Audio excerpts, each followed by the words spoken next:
La verdad nos ha sorprendido la forma en que se ha llevado la acusación tanto por parte de Fiscalía como por parte de la ARCH y de Petroecuador. Y digo que nos ha sorprendido porque honestamente pensábamos que habían armado algún caso un poquito más sólido y nos topamos con cosas como, por ejemplo, una pericia financiera que supuestamente trató de vender la narrativa de que había como 60 y pico millones de dólares de perjuicio a Petroecuador y que ni siquiera tomó en cuenta, ojo, perjuicio supuestamente causado por ventas excesivas. ¿Qué quiere decir esto? Que de acuerdo a la hipótesis de esta perito, las empresas vinculadas a los hermanos Álvarez Enríquez habrían vendido más combustible del que compraron a Petroecuador. Muchísimo más. Cuando le preguntamos y de dónde sacó esas cifras, dijo, de un informe del SRI. Y claro, le preguntamos, ¿y usted fue al SRI a averiguar, a convalidar este informe? No. ¿Y hubo alguna gestión suya para convalidar las cifras que le entregó el SRI? No. Pero lo mejor es que recién ese rato se enteraba la perito financiera que el único abastecedor en el Ecuador es Petroecuador, lo que significa que es materialmente imposible vender más de lo que Petroecuador le vende comercializar más de lo que Petroecuador le vende a una empresa comercializadora. Entonces, nos están hablando de un delito de imposible comisión y eso lo hemos dejado en claro. Y claro, ayer que precluyó, que terminó la fase de entrega de la prueba, tanto de Fiscalía como de la acusación, pues es lo que nos ha llevado pues, a ponernos frente a ustedes y decir, oiga, ahora sí podemos decirles que evidentemente no hay nada. Llegaron con informes falsos, quisieron montar un supuesto... Imagínense ustedes, ¿cómo es posible, lo que decía el doctor Julio César Cueva, que presentan como evidencias cobro de sueldos? O sea, si es así, todito, el 100% de los que estamos acá somos delincuentes. ¿Y los contratos de las comercializadoras? Los contratos de las comercializadoras con las estaciones de servicio. Los contratos de las comercializadoras con Petroecuador. El pago del IES. ¿Qué tiene que ver con comercialización ilícita de combustible en frontera? Adquisición de préstamos, pago de préstamos. Es decir, metieron cualquier cosa, todo lo que pudieron, dentro de la documentación y dijeron, bueno, ahí se la entregamos y a ver, usted tribunal, a ver qué delito encuentra. Pero claro, lo armó en base a nada. Informes falsos que generaron a su vez otros informes falsos, tanto de hidrocarburos como financieros. Y ahora, ¿qué viene después? Porque aquí tiene que continuar la audiencia de juzgamiento, pues lo que viene es la presentación de pruebas de nuestra parte, ya de la defensa.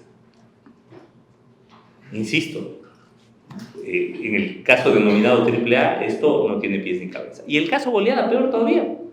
Porque ¿qué lavado de activos puede haber como derivación si no hay un delito fuente siquiera?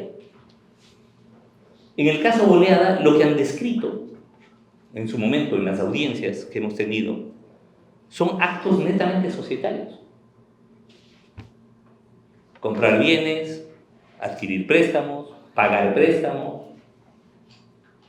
préstamos entre sociedades, es decir, todo lo que hace una estructura societaria común, corriente, que funciona dentro de la legalidad.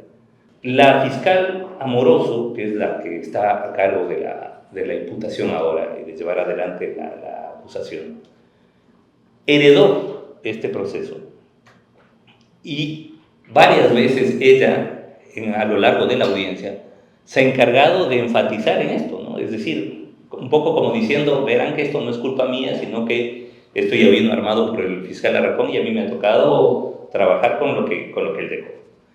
De AAA, ¿no? Un caso tan sonado donde la Fiscalía tiene la carga probatoria de destruir la presunción de inocencia del alcalde y con los testigos y con los peritos que acreditaron sus intervenciones en la audiencia de Tribunal Penal, con vergüenza tenemos que decir que el informe de la Contraloría General del Estado no establece ningún tipo de responsabilidad. Entonces, ¿para qué gastan recursos públicos si no establecen recomendaciones, responsabilidad civil, administrativa y peor aún, presunción de algún tipo de responsabilidad penal? un perito informático que hicieron convalidar ese perito informático como que si él supiera y podría decir que todo lo expresado por él en los links que revisó era cierto. Y como si no fuera todo, un perito contable que dijo que no había ilegalidad en las cosas que se habían hecho. Mencionado esto, es importante decir que la presunción de inocencia del alcalde de Guayaquil está intacta, pero sí se puede ver que es persecución política. Y esa persecución política es la que lo tiene detenido. Por esta razón, nosotros, con esos actos, vamos a justificar en el proceso de remoción del alcalde que el día de mañana se cierra la etapa probatoria, que se trata de una persecución política, que no es que no puede y no quiere ejercer su cargo, es que el poder no se lo permite para que pueda ser destituido. Y de esto debemos de ser claros, porque no vamos a permitir que eso pase. El proceso de remoción va a seguir su curso y nosotros vamos a tener que demostrar ante el Consejo Cantonal de Guayaquil que no se incumplen con las causales previstas en el artículo 333, literal B del COTAT. Precluido esto, cerrado esto, pues pediremos también la palabra en el Consejo Cantonal y defenderemos al alcalde de Guayaquil, que ilegal e ilegítimamente está detenido. También es importante mencionar a ustedes que la salud del alcalde no es la mejor. El alcalde de Guayaquil está mal de salud, pesa 185 libras, recordemos que ingresó de 250 libras, ha perdido 65 libras y va a tener que ser operado. Exigimos que sea operado. Ojalá que el ministro Reinberg, este audaz ignorante, no diga que nosotros hemos puesto 2 piedras en la vesícula del alcalde, ¿no? Y lo digo así porque realmente me molesta que esta persona salga a decir que nosotros sugerimos que no coma el alcalde y que a veces quiere cuidar su figura. Entonces, aquí sí hay que ser categórico. Responsabilizo de la vida del alcalde al ministro John Reinberg y al presidente de la República, Daniel Noboa Sin.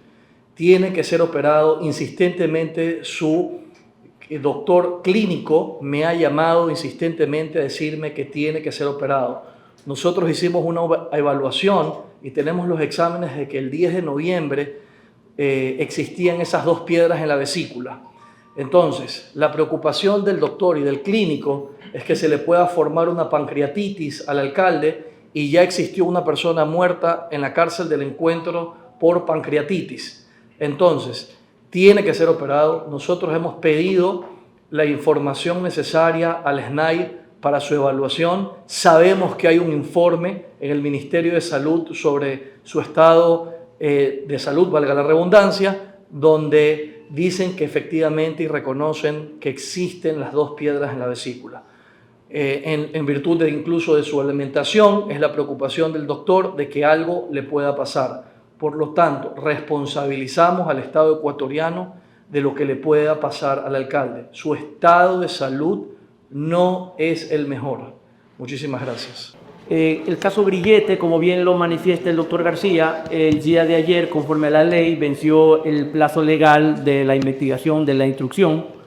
En los próximos días esperamos la decisión del fiscal, que puede ser de abstentiva o puede ser hasta acusatoria, en cuyo caso habrá una audiencia para que podamos discutir ante el juez si el juez coincide con la fiscalía y llama a juicio o coincide con la defensa y dicta un sobreseimiento. En mi opinión, de lo que yo he leído, ahí no cabe más que un sobreseimiento, porque es una conducta que es realmente inexistente. Como consecuencia del caso Grillete, ustedes saben, se pidió una caución que la ley dispone que cumplió los requisitos y no están inmersos en la prohibición que el legislador previamente determinó en la ley. Cabía únicamente discutir la forma de la caución y en consecuencia la coactiva. La jueza reconoció que el señor Álvarez no estaba inmerso en ninguna prohibición de la ley. Reconoció también que estaba dentro de todos los requisitos que establecía la ley, con lo tanto estaba pleno para darle una caución. Sin embargo, para sorpresa nuestra, la jueza en ese momento, en mi opinión, se desvía del marco legal y empieza a hacer un análisis fuera del contexto de lo que ella tenía que hacer, que era básicamente, no estando en las prohibiciones, estando con los requisitos, decir cuál era la caución y cuál era la condena.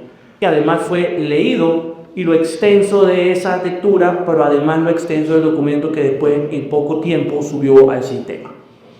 Como nosotros consideramos que se ha violentado la ley y presumimos que hay una acción contraria a la norma, nosotros vamos a presentar una denuncia por prevaricato contra la jueza. Y vamos a pedir la diligencia del caso porque no es posible que si la ley impone una condición, unas prohibiciones que se cumplen, pero además una consecuencia, el juez no aplique esa consecuencia. En el caso AAA, el único camino que ese caso tiene en el derecho es que sin siquiera tener que practicar la prueba de la defensa, la propia prueba de la fiscalía demostró que no tiene un caso. Y aquí lo que hay es una insuficiencia probatoria. Pero lo que se llama la atención es que quien hizo esta investigación y quien aspira a ser el fiscal general titular, con una investigación tan lamentable en donde sus propios testigos dicen que las faltas que aparentemente se han cometido no son de naturaleza penal, sino de naturaleza administrativa, y sin embargo estamos en un tribunal penal y no en un contencioso administrativo.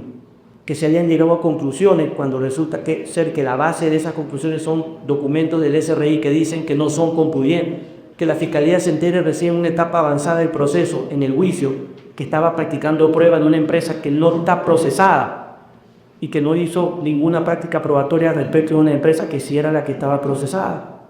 Ese tipo de investigaciones son lamentables porque le ha costado al Estado dinero, tiempo, recursos y una campaña mediática contra la familia Álvarez sin precedentes. Pienso que el caso AAA que está probatoriamente caídos y la Fiscalía es tan consciente de eso que de 100 testigos terminó con 20 porque donde presentaba los otros 80 le hubiera ido peor. Pero como no tienen mucho que decir, saben hablar de 100 pruebas documentales, la gente escucha 100 pruebas y se sorprende. Pueden decirle que esas pruebas son errores de pago, documentación del Seguro Social, que nada prueban el supuesto delito que la Fiscalía debió haber ido a acreditar a la Corte. Y eso para que la gente entienda que 100 no significa mucho, porque esto no es cuestión de cantidad, sino de calidad. Y en cuanto a la calidad probatoria, la Fiscalía no ha tenido nada.